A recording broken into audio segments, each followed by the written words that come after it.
topics and opinions expressed in the following show are solely those of the host and their guests and not those of W4CY Radio, its employees, or affiliates.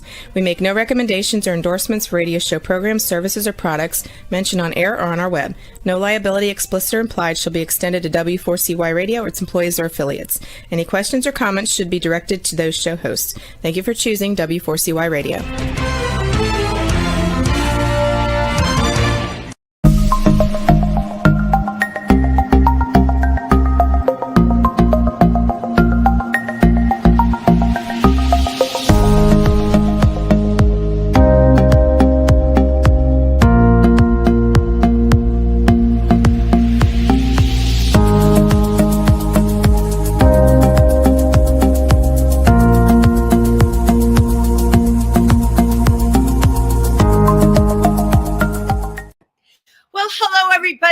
Welcome to Triversity Talk. I'm Wendy Stewart. It's Wednesday. I always start with the same announcement, don't I?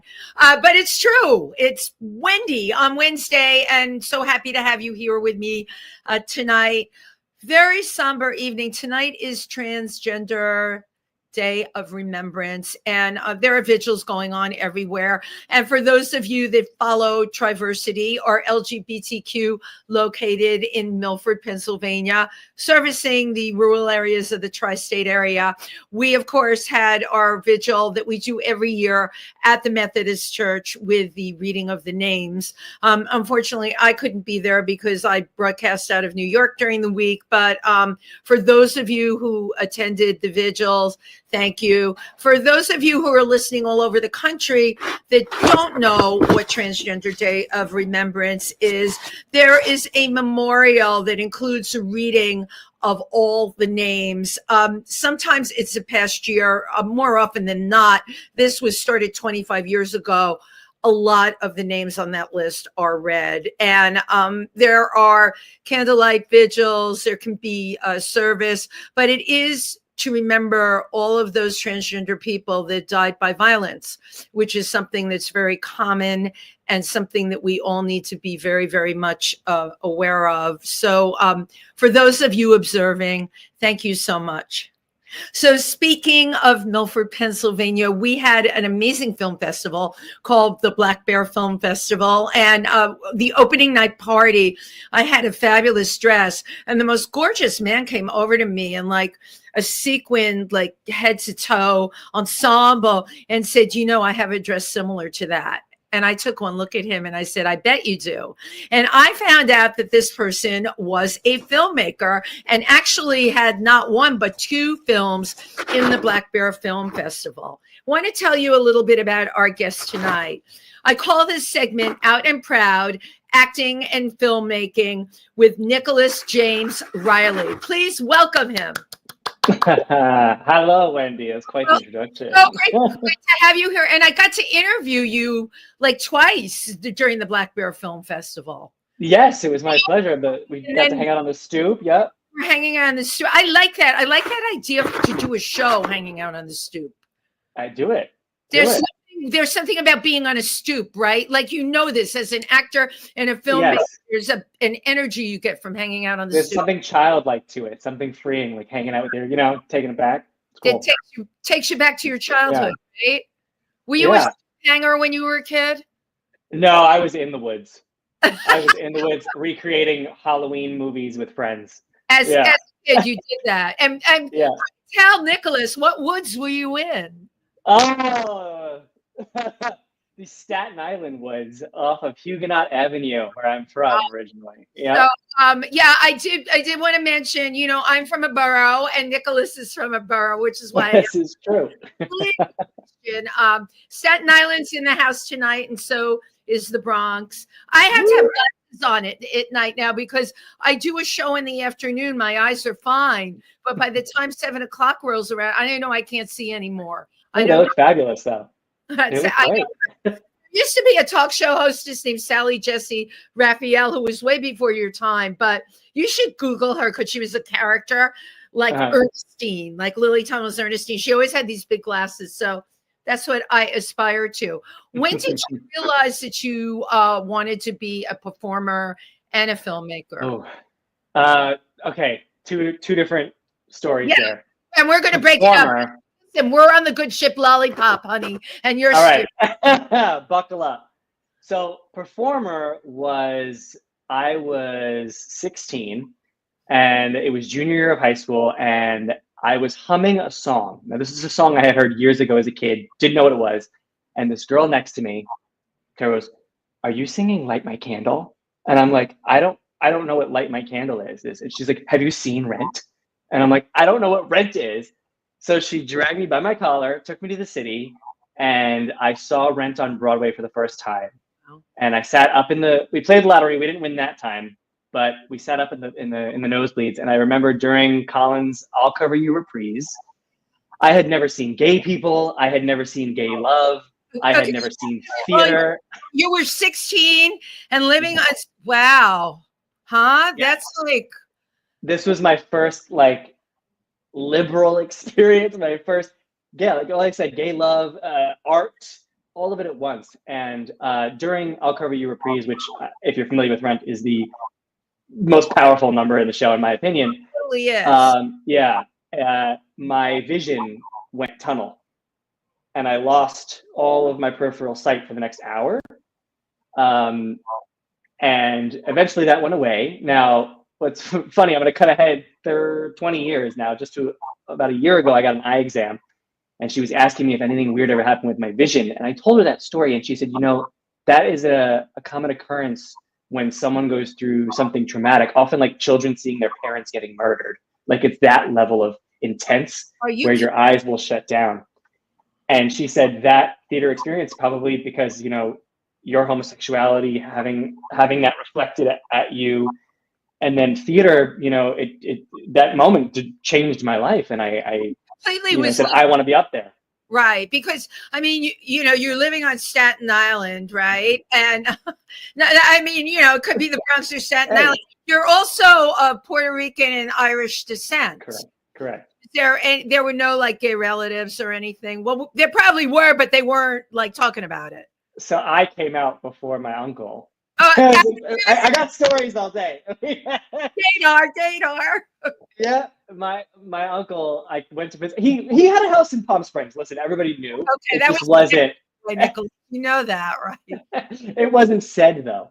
Right. And I went to visit him, and I walk in, and there's a strange man in his living room, and he's like, "Oh, Nick, this is Mark, my partner of the last 30 years. And no one in the family knew about this." Wow. Isn't that insane?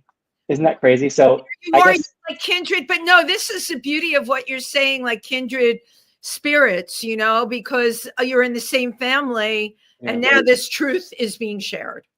Yep. Wow. Yep. Amazing. Yep. So that was, go ahead. Yeah. So you were growing up, you had this epiphany at 16 and nobody could stop you after that. Well, it didn't quite unlock yet. That's when I started getting exposed to theater and I started seeing a lot more shows. And then I went to this guy that I was dating, brought me to his family's Pennsylvania house. Now we're like 17 and we're singing Wicked and we're all drinking little shooters of, oh God, what was that? 99 Bananas. You ever heard of that? Oh, yeah. And there you are in Pennsylvania. Yes, exactly. Yeah. 99 Bananas, singing The Wizard and I. And this girl, who is now my best friend of the last 16 years, Nicole, was like, they were at an all-girls high school, so they needed boys to come do the shows. And she was like, you have to come, you have to come, you have to come. And I was like, sure, whatever. We didn't talk all summer. And then cut to September, I'm on AIM, rest in peace, AIM, at AOL Instant Messenger. And I was like, hey, what's up? She goes, auditions are tomorrow. You're coming. And I was like, these women in my life who just are telling me to come do things. And it's fabulous. It's amazing. So I went and I got the Fagin and Oliver. And that was that was it. That was when the drug hit the veins. And that was it. That's it. And you'd never had any acting training at that point. No. You just knew, that was it for you.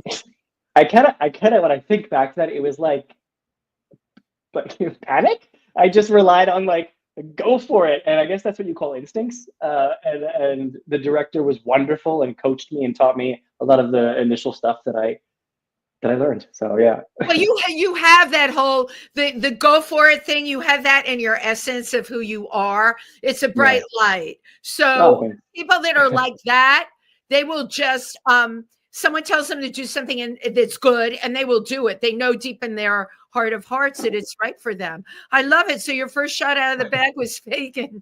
Yeah.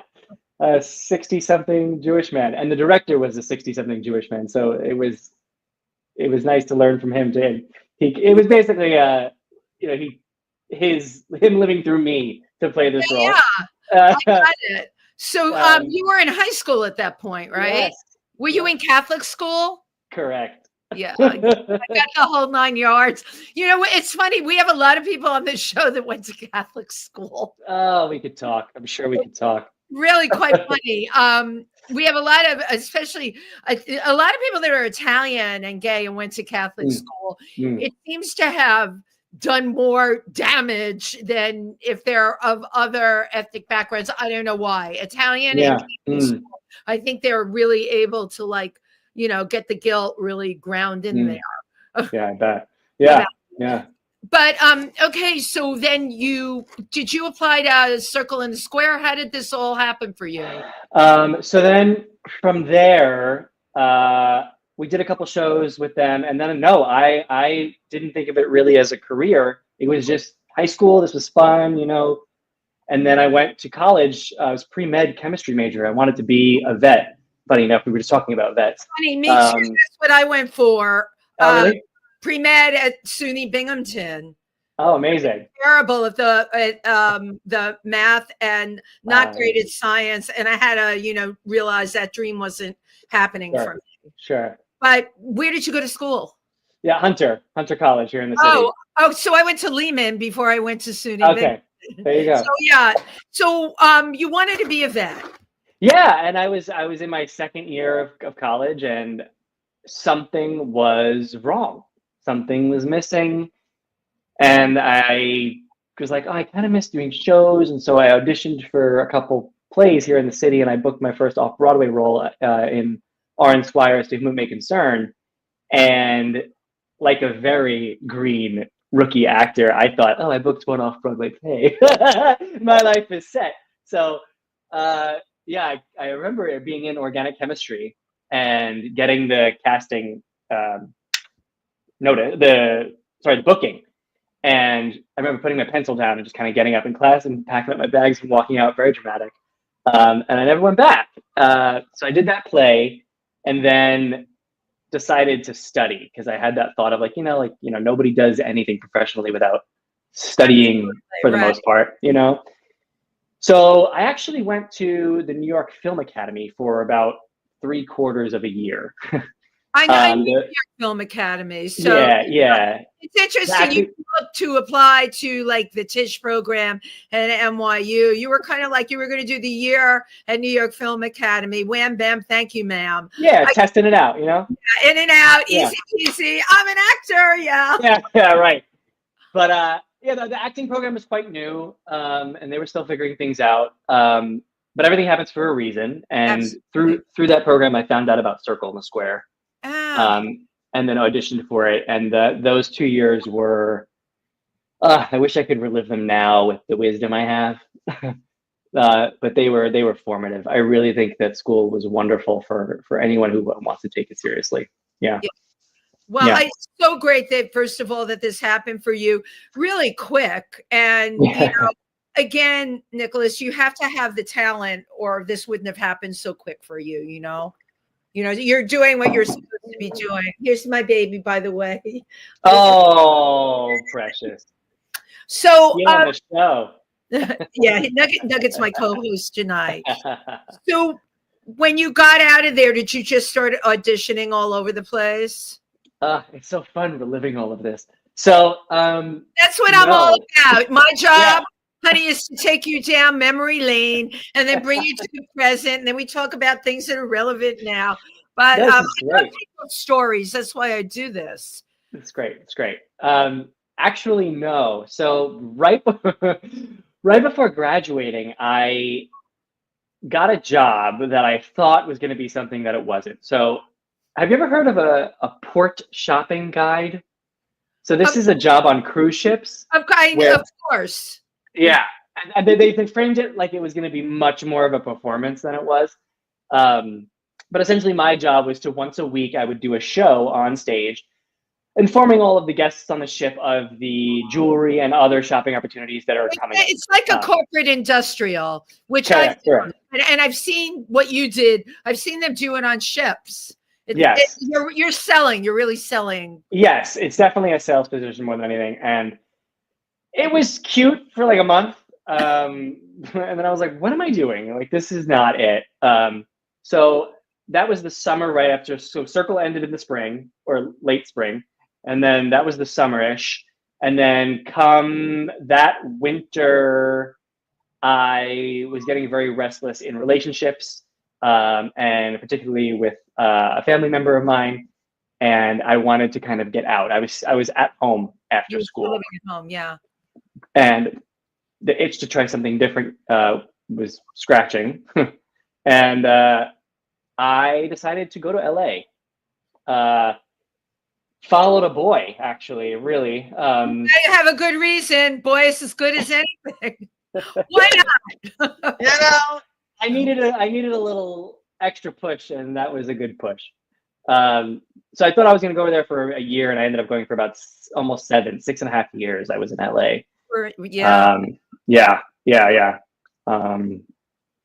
Which, had to be a time of growth for you because, I mean, you grew up in a borough. You had done everything New York centric.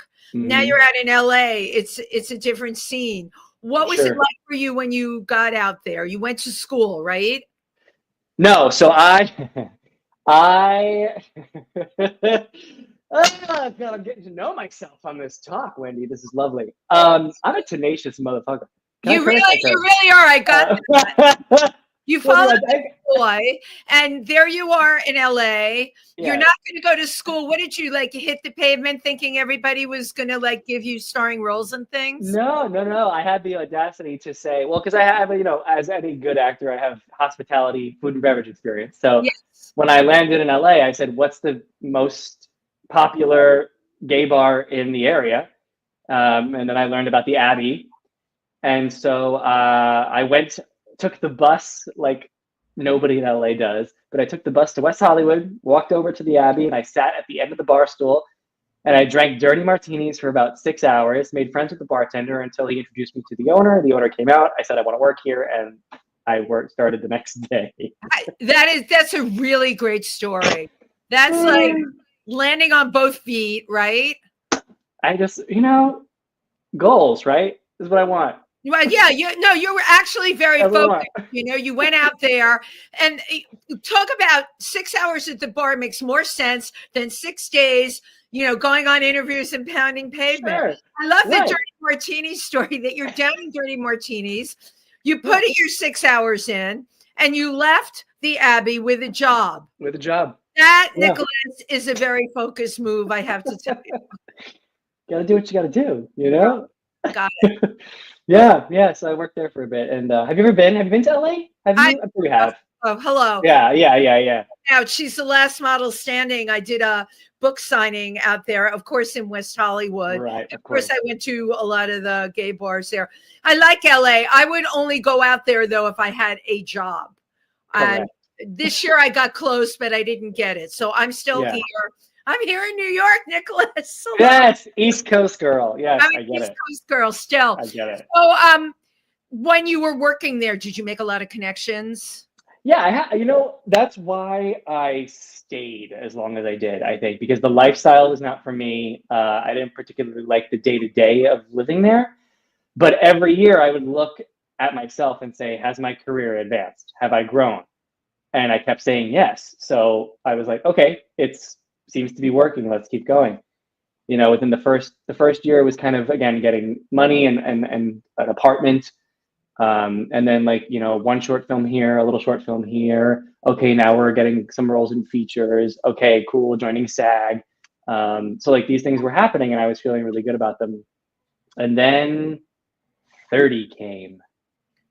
Dun.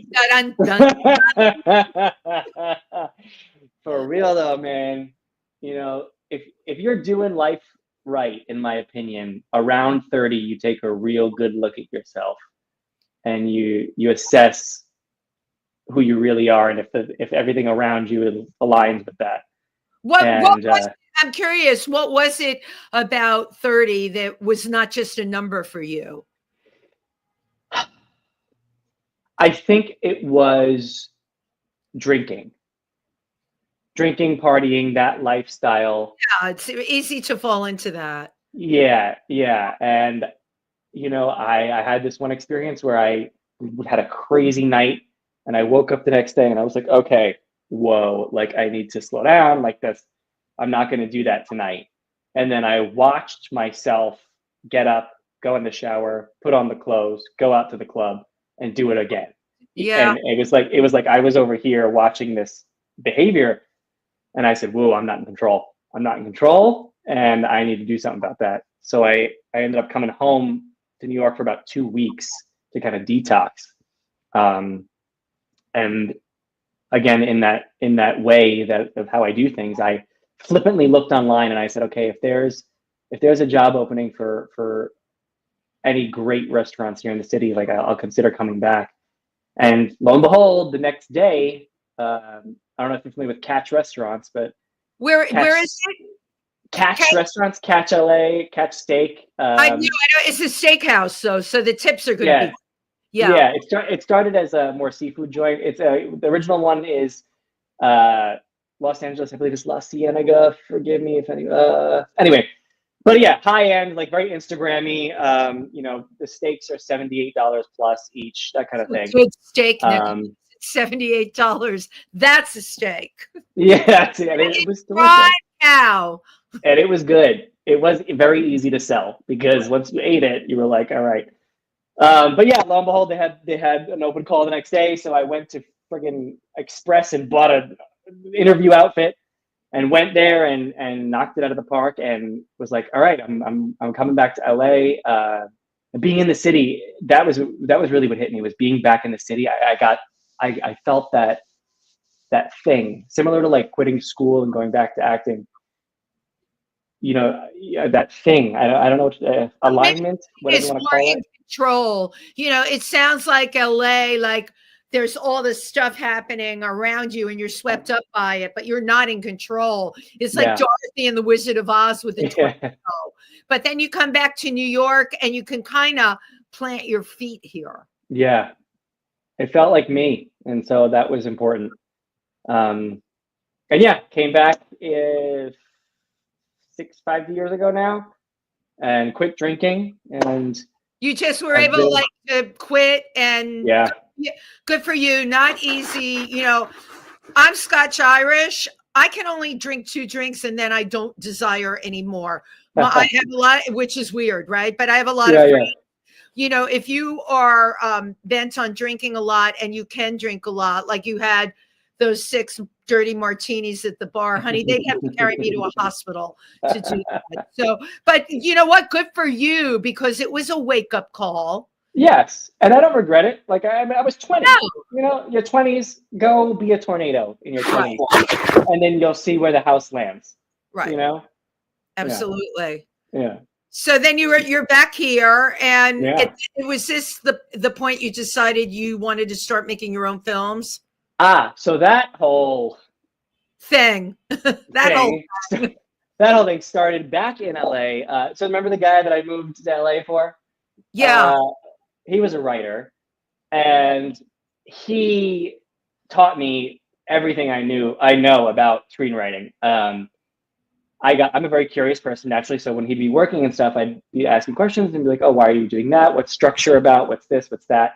And he would share his work with me and give feedback. And then eventually he was part of a writers group, which had like different levels of writers or executives from companies. And they would get together and talk about people's work. And they invited me to come as an actor just to give my perspective. So I went for a few weeks just as an actor. And then I was kind of like, oh, I kind of want to try writing something. And this was the first draft of Method, was in this writers group. It was originally called Casting Number 9. And I brought it in and I was given really, really lovely feedback. People were surprised that it was the first thing I had done. a lot of focus on just really encouraging that I had a particular point of view that was clear. And I was like, okay, cool. Got some really good notes at that session. Yeah. Like that, basically, this, especially from a particular person, a woman named Adrita, she helps really kind of take my tornado of thoughts and kind of be like, I think this is kind of what you're going for. And then she actually came up with the title as well. And I ran with it. And so that was the first kind of screenwriting thing. But then it sat in a drawer. I didn't do anything with it. Yeah, I was going to say like that, there's that bridge, right? From screenwriting. And first of all, I have to tell, I can't even wrap my head around, I can write other things, screenwriting, playwriting, absolutely no affinity, interest, or anything. So the fact that you had that, you laid it down as a script, and then you ended up shooting it how many years later? So I wrote that, it must have been 20 minutes. So 3 years later. And it just came about because, well, why I started filmmaking in general is I was a frustrated actor, like so many, and it was the age of everybody, make your own content. It was 2016, 2015, around there. And it was the boom of like, just make shit. And so I was with a friend of mine. Make shit with that film. That's like that film holds its own water. It's a really great short. And thank you. The commentary in there is like, as an actor, I'm like, oh, this is freaking brilliant. And the other thing I said to myself, does Nicholas know he made a snuff film? Because like I came of age during snuff films. Okay. I've got a lot more years on you. I'm like, that is really interesting. It's like a modern day snuff film. But in the end, was it? Right. That was it. It was like, I left there thinking, in the end. Very, very interesting. I love that you submitted it, of course, to Black Bear, and we loved showing it. It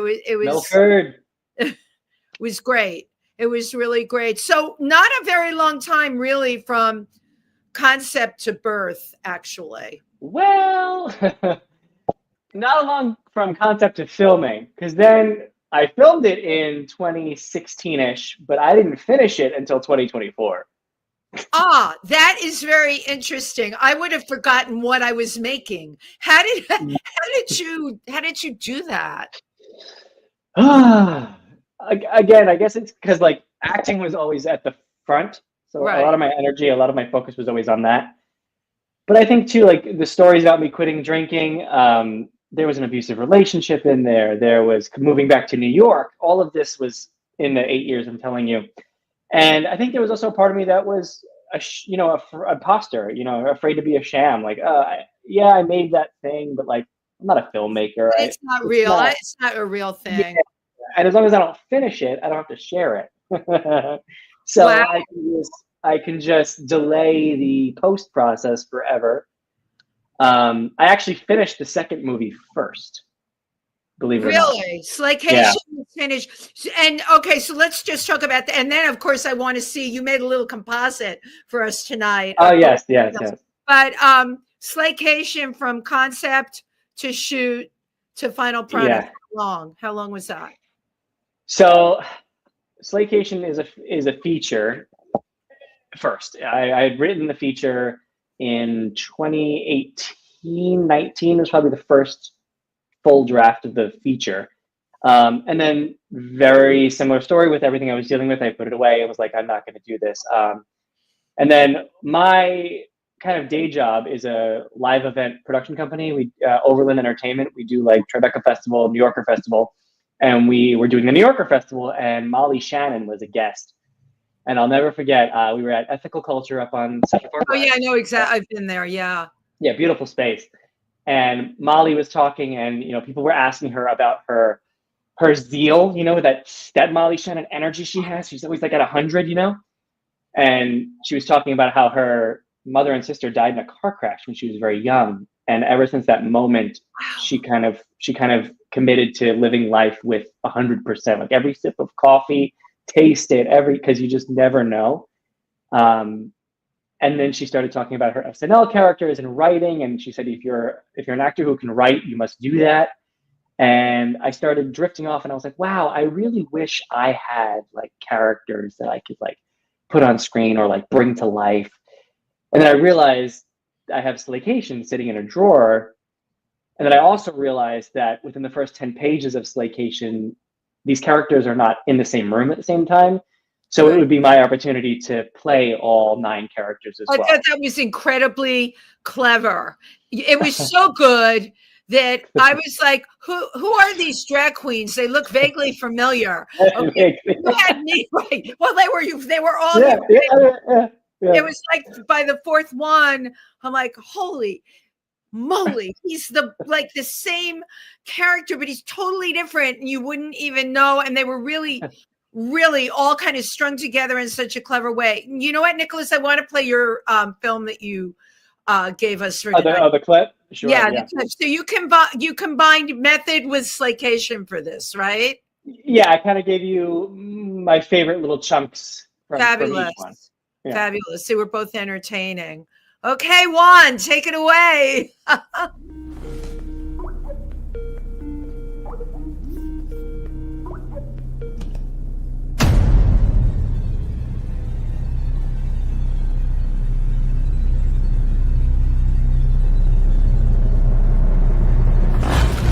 Rolling. Neil? Call me Micah. What? Action. Take it from page 79. What are you doing? No! Stick to the script. What are you talking about? How did you even get in here? Better, but...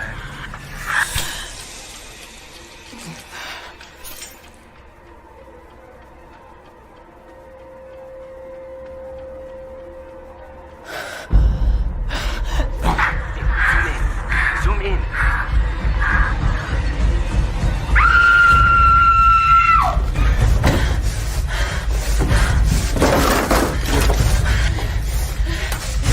Stay away from me, you sick fucks! Fine. You want to improvise?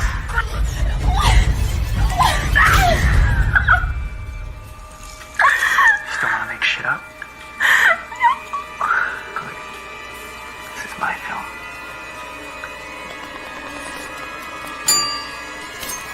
Take it from the monologue. Oh, good morning, everyone, and welcome once again to Sunday service with Mary Magdalicious. As always, we'll begin today's gathering with the passing of the Boy Scouts. Remember, everyone, 100% of your donations goes to those most in need to be fed.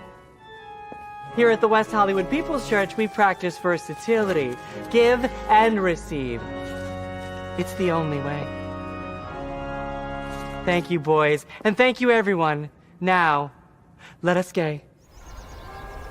All right, bring your checkbook next time.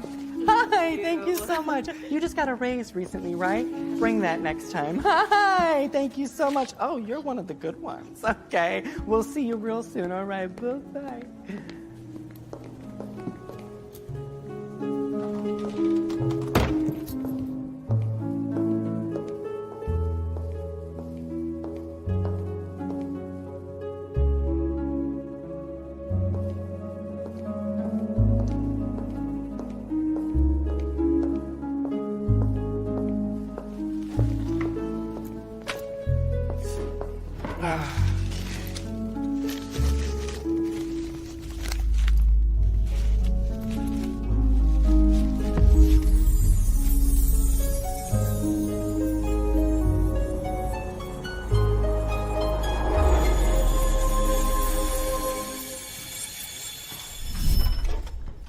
I'll give you $2 to $3 for it, maybe.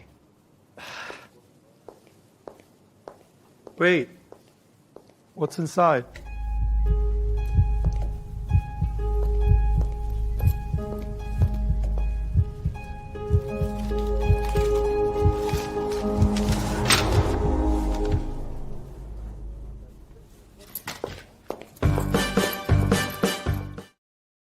Yes. Yeah. That line about her getting the raise. That's so funny that you chose that part of the film because I wrote that line down. That was so funny to me. Didn't you just get a raise? You so funny. So thank you. Yeah. This is like, so You've been screening these films all over, I would imagine, right? Yeah, the season just came to an end, so it was a busy fall. It was a busy fall, and I'm very grateful. Get nominated for a few things, won one award, and we'll see what spring looks like. There's a few more festivals coming up, so So you yeah. have to let me know what other festivals you're in, like locally. I'll come. Yeah, I love going to festivals anyway. yeah, sure, yeah. They're really such beautifully shot too. Oh, thanks. People you're working with, the makeup, and in both the films, the main characters present themselves visually, because that's important to me. The storylines, Right. really, really cool. Thank you. Thank you so much. So I have a bunch of questions for you. The song, you have an original song in Slaycation. Yes. Precious Baby.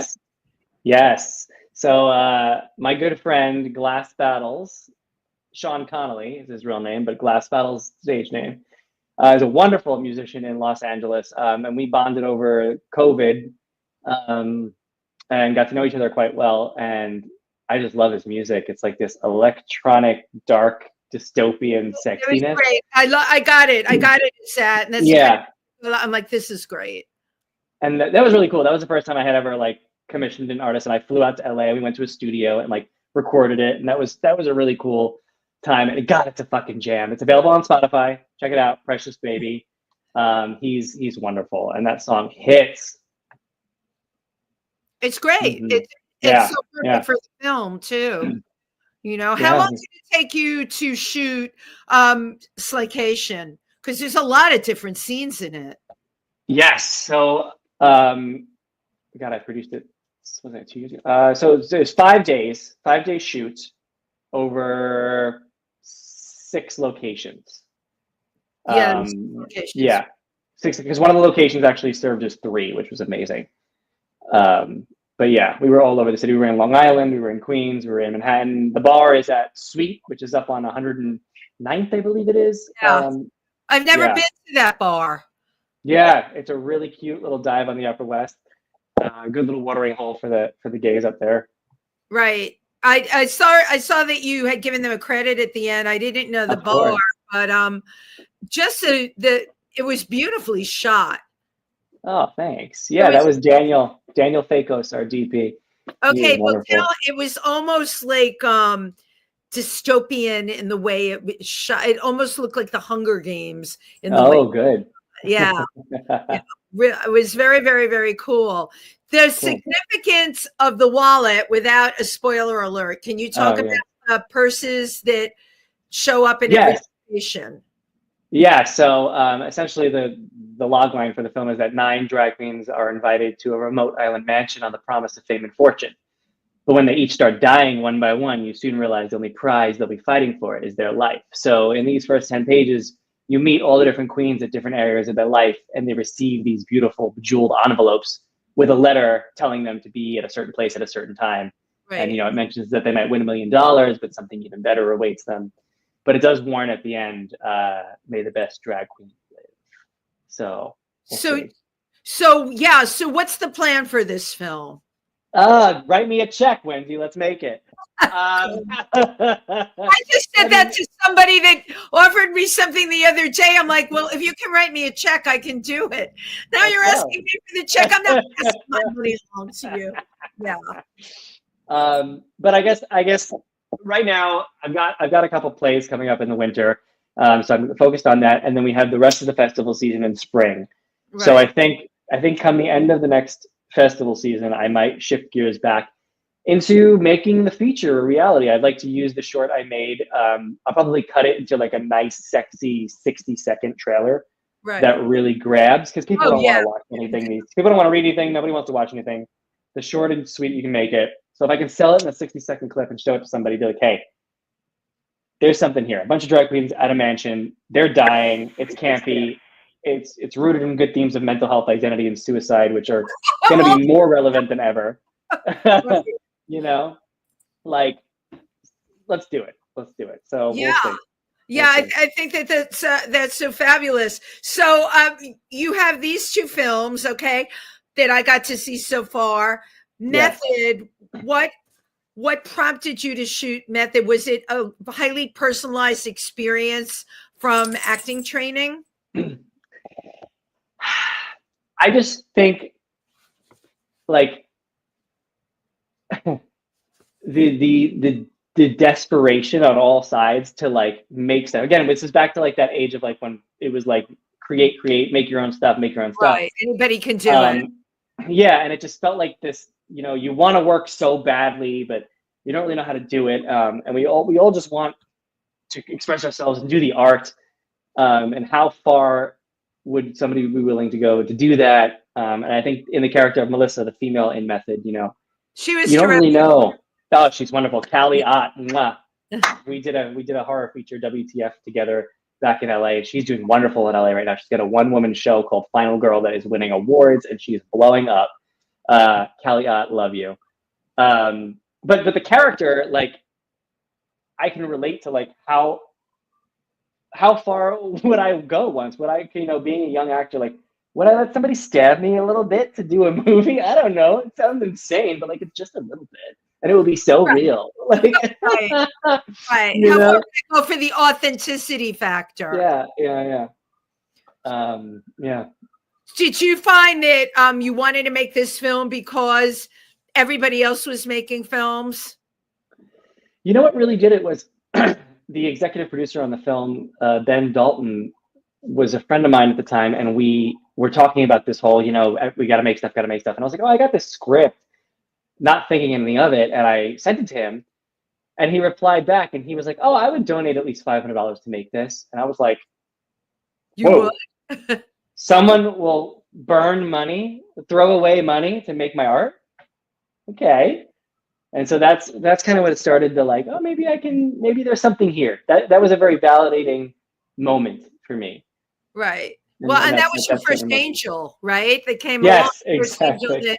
That donated money. So are you working on any theatrical things?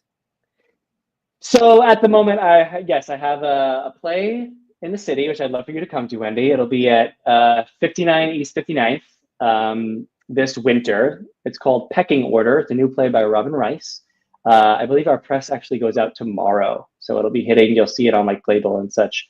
I'm on their mailing list too for that theater because amazing. My friend Charles Bush, you know Charles Bush, sure, also did. Charles does so much stuff, and I adore him. So I got on the mailing list for there. He's great. Amazing. Okay, great. Yeah, it's American Bard. When are they opening up? When is it opening up? So first preview is January 29th, and then we open that Saturday, and we'll run for about 7 shows a week for 3 weeks. Wow. Yeah. Mm-hmm. Who are you playing in it? I play Tony. Tony.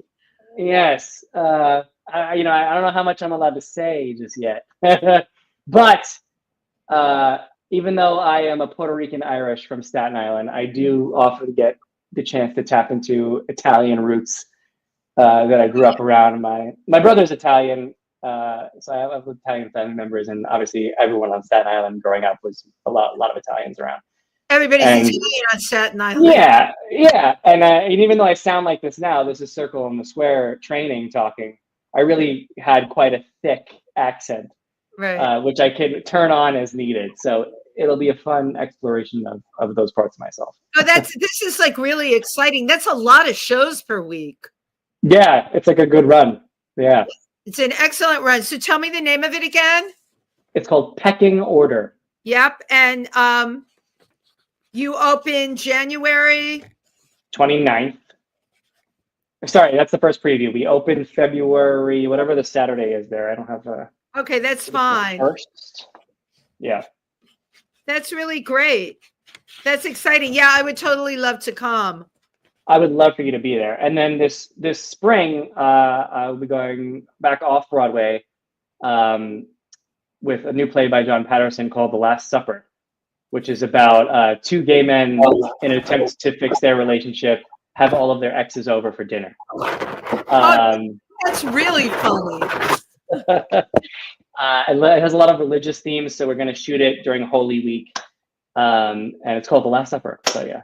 And you Yeah, wrote it, and you're performing it. No, a friend of mine, John Patterson, wrote it. But Okay. I am one of the One of the supperies. One of the two. Yeah, one of the two. Well, I love this, Nicholas. You have like so many things coming up. What did Gypsy say? Everything's coming up roses for Nicholas. I'm seeing Gypsy in 2 weeks. I know. I'm going with Audra. I can't wait. It's going to be I can't amazing, right? I've seen that yeah. show. I've seen 3 incarnations of it. I would love to see it with Audra. Who'd you see? Tyne Daly. Okay. And then when I was little, the original Gypsy with Rosalind Russell. But then amazing. Another one in between. There was a middle Gypsy, and I can't remember who was in it right now. Okay. Was it Bernadette? Or Good. Was it Bernadette Peters? Maybe. There have been a couple. Gypsy's like my favorite show. It's so good. I'm not a singer, but I do all the songs in that show, and I so great. Syncing them really well because I have a feeling it's the perfect lip sync song, right? Great show. Yeah, and I'm excited to see Audra's take. You know, it's such a great show. And I will see you. I'm sure we will run into each other in Milford. Yes. Our broadcasting Triversity is having their holiday party December 1st from 2 to 5 at Camp Spears. You can go on our Facebook page and get all the information about it, or you can reach out to me. But yeah, it's our way of thanking everybody. We always like to have a nice holiday party. Mm-hmm. Okay, now we're into the real nitty gritty. What kind of dog do you have? Oh, he's sleeping right here. What? Show me what he is. I always make people tell me about their animals on the show. Where is he? Oh my God, he's a pug or a peak? No, he's a Brussels Griffin. Oh, does he have an underbite? He's got the I don't know if you can see his little scowl. Oh my God, I can't even. He is so cute. Look at that face. Is this your first Griffin? Yes. And I have been wanting one for over a year. Wow. I did so much research about them, and my partner, in an effort to shut me up, surprised me with one last Christmas. I can't believe it. He's so cute. What's his name? Lexington, and you can call him Lex for short. Yeah, Lex. Although we only call him Little Man. He knows Little Man. Man, look at that face. Oh, he's so sleepy. God, he knows he's the baby. Well, I should invite you. Pup Scouts gave a big Thanksgiving get together. They do a once a month party, Pup Scouts. Ooh. There are going to be 60 small dogs there. And you can just come and it's just like $10 and donate some food. And 60 dogs. All of this. There was one Brussels Griffin, a small one, a mini. So all kinds of dogs, dachshunds, poodles. I have a long-haired Chihuahua. Yeah, I'm a big dog person. So me too. Yeah. Finish with the dogs. So the last thing to do before we sign off, I always like to take a picture of myself and the guest with my hope. Well, he's going to be in it. Yes, if you can hold your Brussels Griffin up to the camera. Cool. Let's see. Come on, buddy. Oh, here we go. Yeah, say hi, buddy. Oh, he's cute. Great. Nicholas, thank you. I wish you so much luck with everything you're doing. And you're just like, wow, I'm going to be reading about you. I know it. Sure. You can take that any way you want. Yeah. Thank you so much for coming on the show. And thank you to everyone who tuned in tonight. We will be back next week. Take care. Bye-bye. Bye. Thank you.